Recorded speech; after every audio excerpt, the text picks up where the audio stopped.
back to my channel. It's your girl Sharon, aka the Melanin Nostalgic Runner, and we are back for another episode of The Real Housewives of Salt Lake City. This is season 6, and this is episode 14. Is called Big Fat Greek Mother's Day.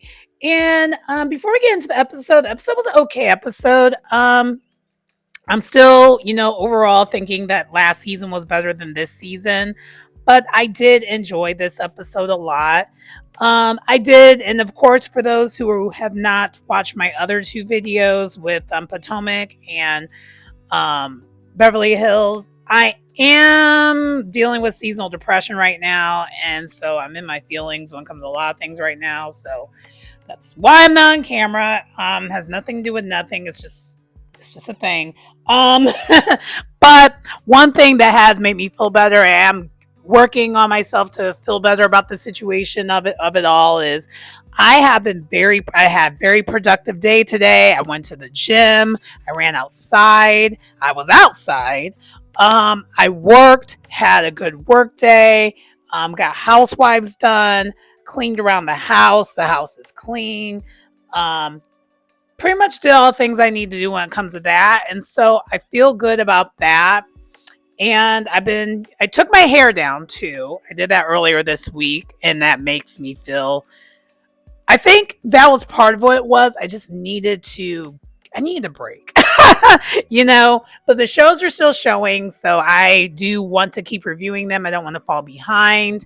And I am on time when it comes to this review. So there's that.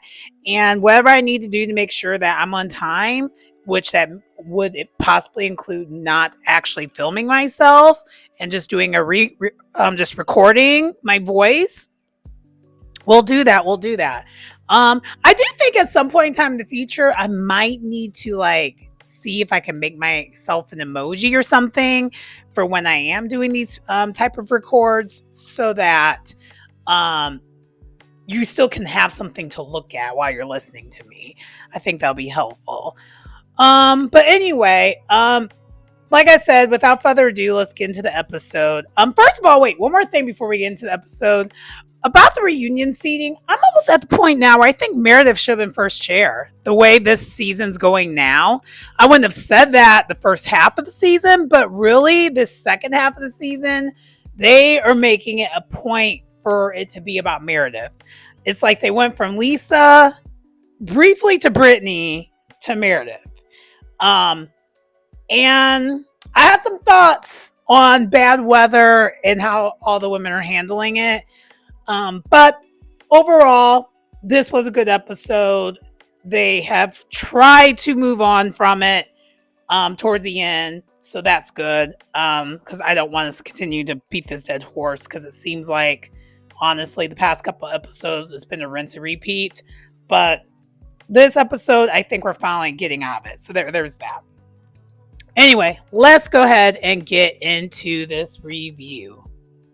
Okay, so we start off the episode where it's the next morning and everyone's saying Happy Mother's Day, Happy Mother's Day. Basically celebrating the fact that they are in Greece and it actually is indeed Mother's Day.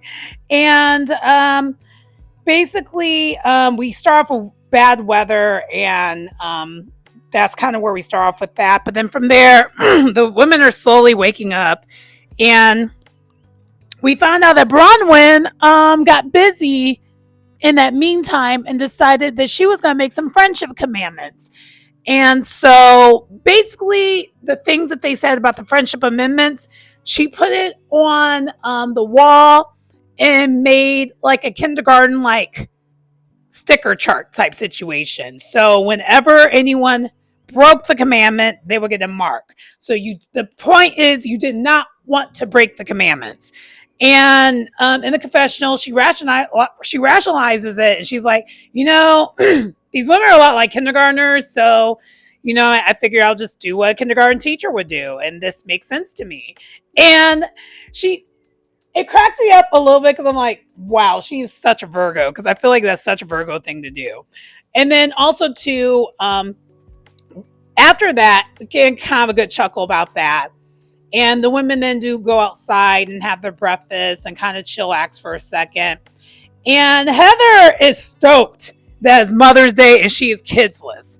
Like, I wish we knew more of the backstory of her and really how much she really was, basically a single parent. Because we didn't really get that much of that from her on the show. Because about time, the show started, her kids were already like teenagers. So we didn't really see this other side of her. But I feel like this other side of her would have been more insufferable than she already is. Because she's already pretty insufferable. So then from there, we then pan over to Brittany, and Brittany's saying that Mother's Day is very sweet a little bit for her because, her estrangement with her kids. So it does make it very sweet. And then Meredith is throwing a whole entire temper tantrum this whole entire time, saying she's very, very sad that she can't spend time with Brooks on Mother's Day. That is what she's using as an excuse, but really we know what it is. She's still mad at Heather and Whitney, and she's deflecting like she always does. And honestly, this episode, up until, I don't know if the producers ended up talking to her, what happened there, but she was really getting on my nerves with that.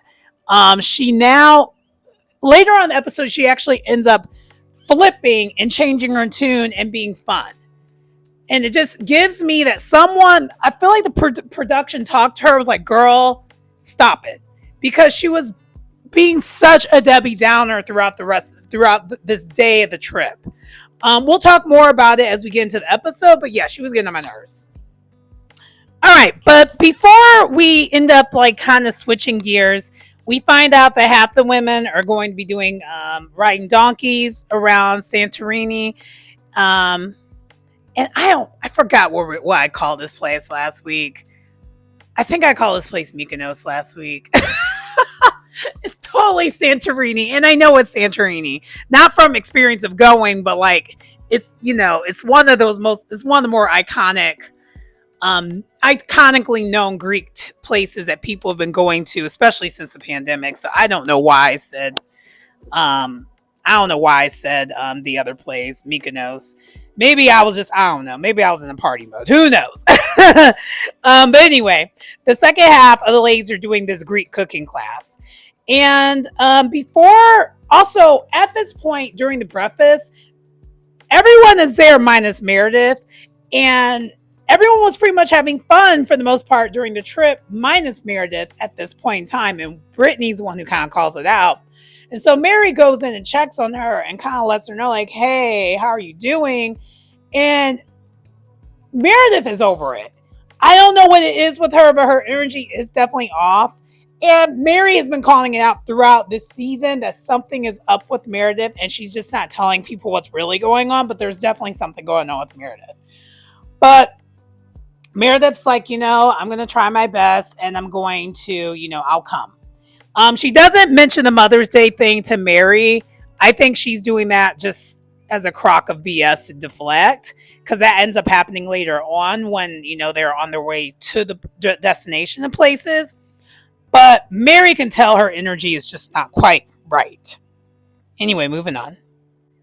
And so then we have this brief Housewives montage where the ladies are getting ready to do whatever they're doing for today. And immediately once they all get to the Sprinter van, Meredith is just being a Debbie Downer. And they want things to get resolved because it's just really awkward. And Heather's like, no, my problem is still with you. And so they go back and forth a little bit. And as they're going back and forth, Meredith basically, while Heather is trying to voice how she feels, answers the phone on her and, talks to Brooks. And she's like, oh my gosh, thank you. And what got on my nerves when it came to Meredith this whole entire time is she keeps thrusting on us that she feels a way that she's gone and away because it's Mother's Day and she doesn't get to spend time with her kids. And it's like, she's acting like she's the only mother here. Everyone else is a mother. But it's just about her and Brooks. And like, as if Brooks is like 10. He's a grown ass man. And so that was kind of getting on my nerves. And then from there, in the confessional, Heather, of course, shades her and basically makes fun of her and does the same thing that she did on the sprinter ride. There she was like, this is because it really was dismissive and rude. And that is Heather's problem. She comes off really condescending and rude and dismissive. And the thing is, Meredith has been called out about this multiple times this season. Honestly, the first person that actually called out was Lisa, and it's kind of went on from there. But I think what it is that, because at the end of the day, this is no longer about the plane ride. It's been no longer about the plane ride, but I think Meredith for a while was trying to make it seem like that this is about the plane ride. It's not. It's about the bigger issue. And throughout this whole entire time, basically Mary has been the one who's been trying to tell them, say how you feel. But the thing is, they're all kind of dancing around what the issues are. So they're not really getting to it. And then when they do actually try to address the issue, Meredith dismisses it. And the thing is also too, Heather's being very dramatic about it. And then as much as Heather keeps saying that she doesn't like that Lisa keeps chiming in, Whitney is doing the same thing. And that's where it's problematic, because now Meredith feels like it's 2 against 1. And the others really on the bus were kind of just being quiet. So then from there, somehow, some way, now it's Meredith and Whitney. And Meredith, let's just call a thing a thing. Meredith doesn't see it for Whitney and hasn't for a while. It hasn't, they do not like each other. It's been a whole entire thing from throughout the whole entire time on this show. And so Meredith is just like, I have a problem with you of these accusations. And I'm sorry, but Meredith is right about that. The thing is that's tricky about this whole entire situation is I agree with Heather when it comes to how Meredith has been towards the group. But when it comes to Whitney, she crossed the line and kind of canceled it out.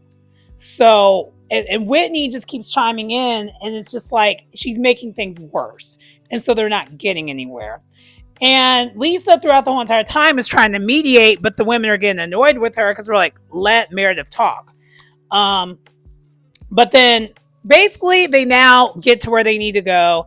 And it turns out it is Whitney, Brittany, Meredith, and Heather in one group, which sounds like that is the worst group that Meredith could possibly be in, because she's not getting along with any of them for the cooking class. And immediately once they get off the bus, Meredith walks the other direction and leaves the ladies. And then the rest of the ladies are doing the donkey ride. And everyone on the other side is having fun. Like Angie, what I like about this, Angie and Lisa pretty much buried their issues that they had for the most part. They're still being shady towards each other, but they're not rehashing anything. I appreciate. But we do find out that this donkey ride means a lot more to Angie than than it just being about a donkey ride. She explains to ladies how this is literally how her dad got around growing up, because they're in this small village town. They didn't have cars or anything, and this is World War II time, so not everyone had a car. It was actually luxury for people to actually have a donkey.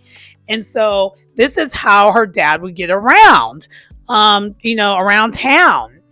And all the women are enjoying and loving it. Lisa, surprisingly, is being an amazing sport and loves the donkey situation.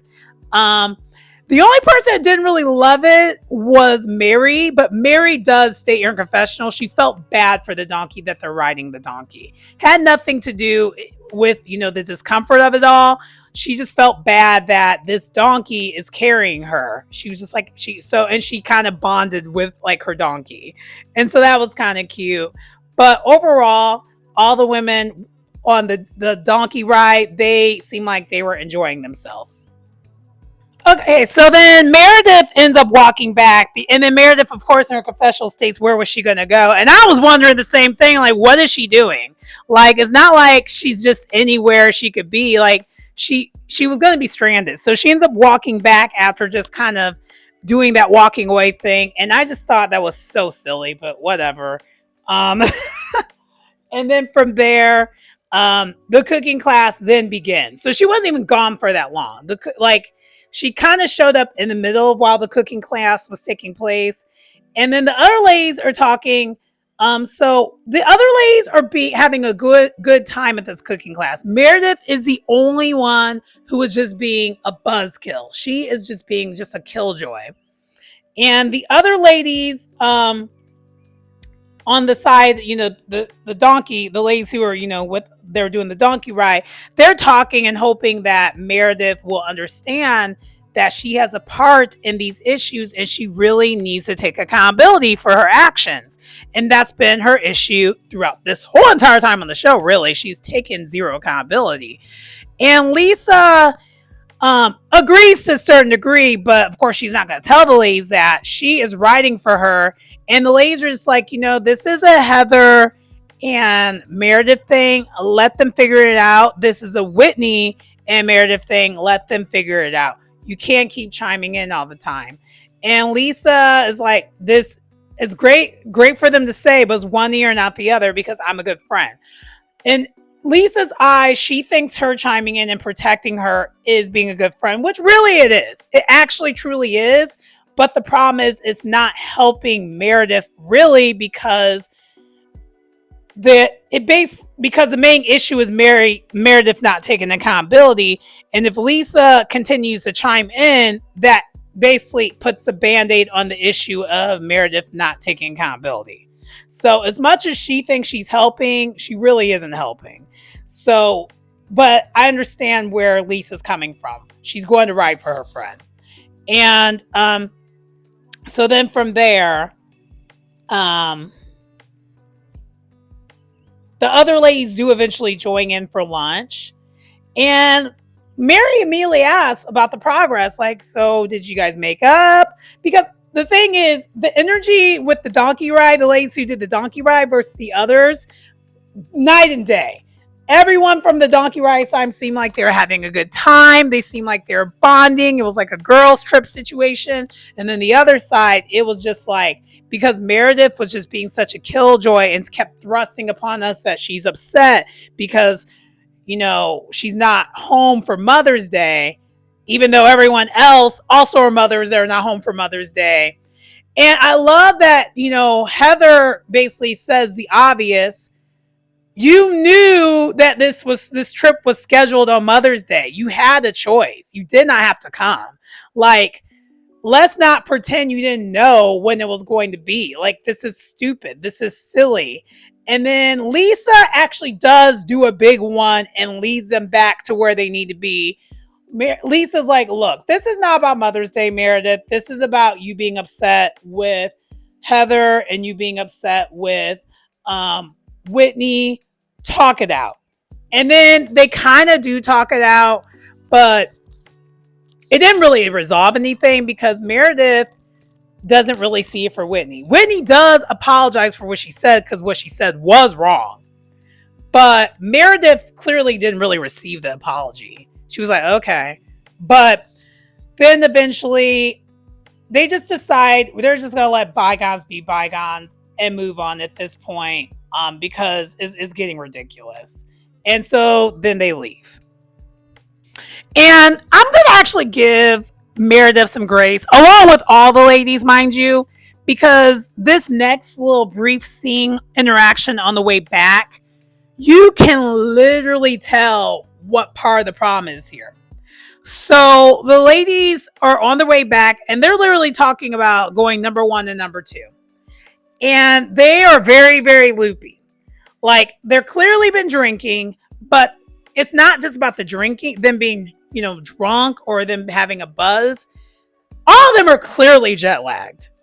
And I know people handle being jet lagged differently, but if you didn't realize they were jet lagged, this little scene that they kept, I think they kept it there for a reason for you to realize, oh, they're jet lagged. And this is probably why part of this is the way it is.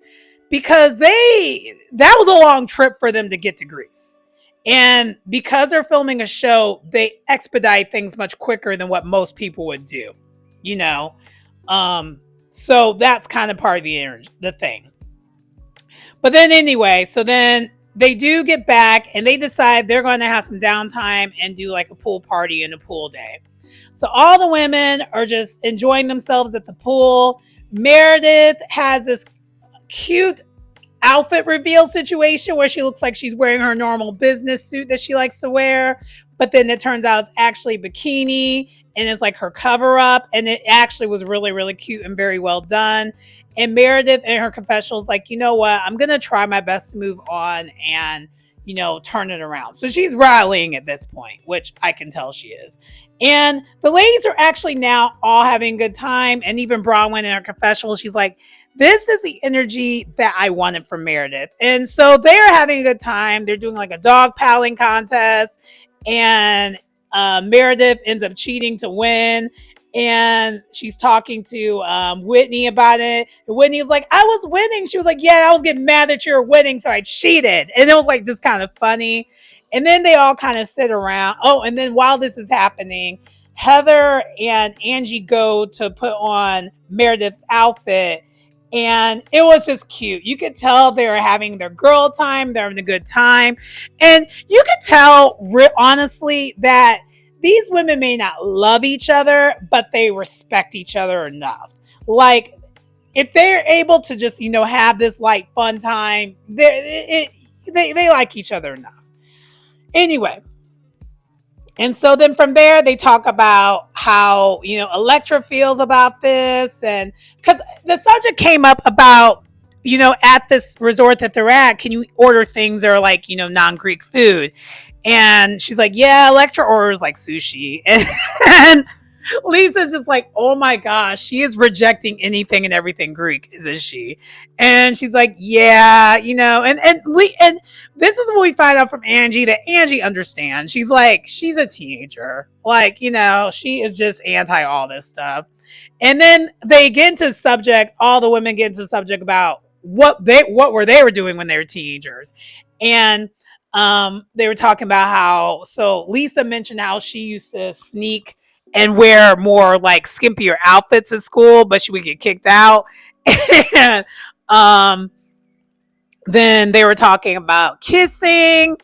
And then from kissing, somehow I got to the subject of Bronwyn kissing girls. Because none of the women apparently on this show have ever kissed a girl before.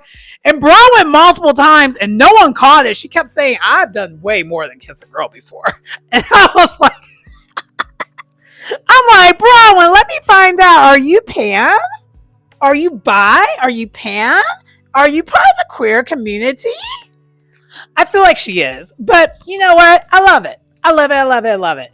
And so as she's trying to kind of explain, her like liberalness of it all, she's like, I need Whitney's help, like, can someone else, understand or relate to what I'm talking about?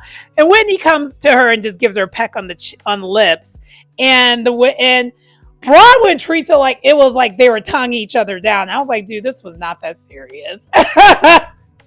But anyway, so then from there, they got to the subject of the craziest things that they have done as teenagers. And Meredith tells this elaborate story about how she threw a house party without her parents' permission.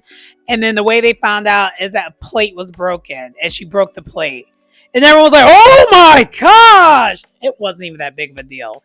And she just now said something because she was embarrassed. And she was like, yeah, my mom is just going to now find out about this.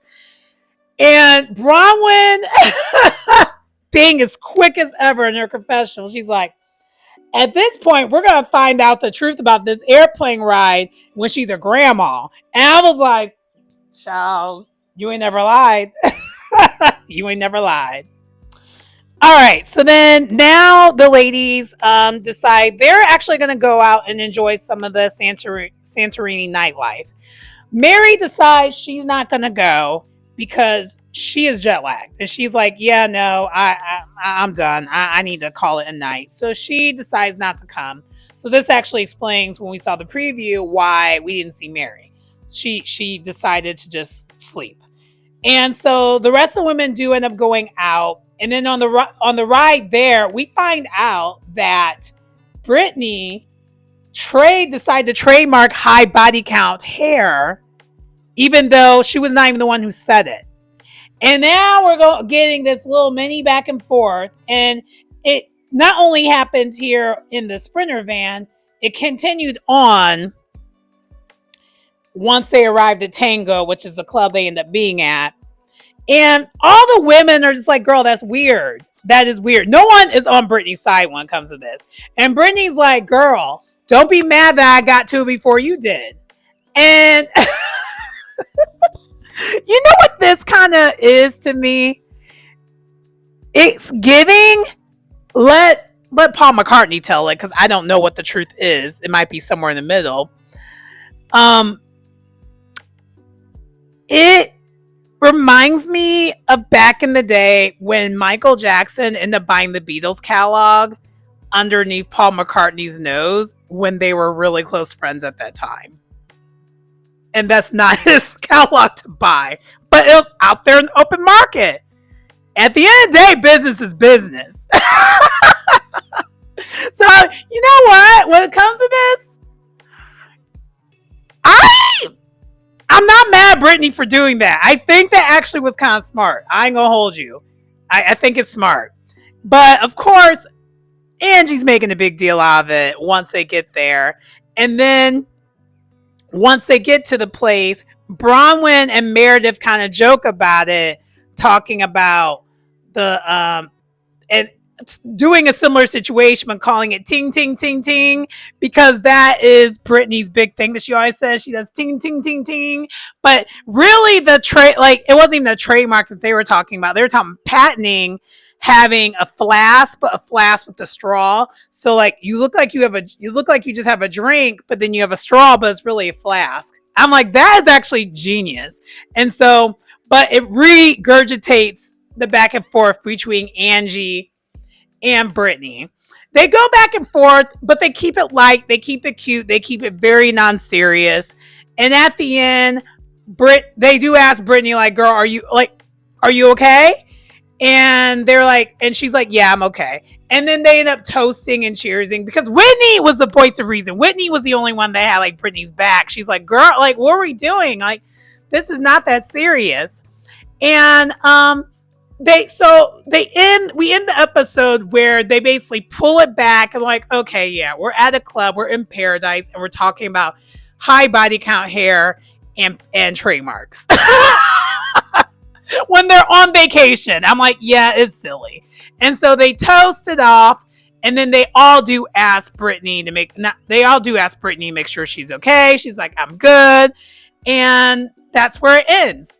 And hopefully, because one thing that was called out a little bit in this episode is that Brittany can dish it, but she can't take it. And I think it's true, but to a certain degree, but not really. I think what it is that whenever people get on Brittany, it's not ever one-on-one. It's always a gang up. And that's where it can become problematic. But a lot of times it becomes a gang up because what Brittany does is so outlandish and silly, most people are not going to be on her side.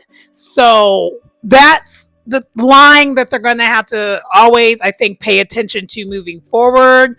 Because I don't want, after every single little silly disagreement, they're asking if, Brittany's okay. That kind of breaks the fourth wall a little bit. But I understood at this moment why they're doing it, because this is really the first back and forth that anyone's had with Brittany since the playing incident. So I get it.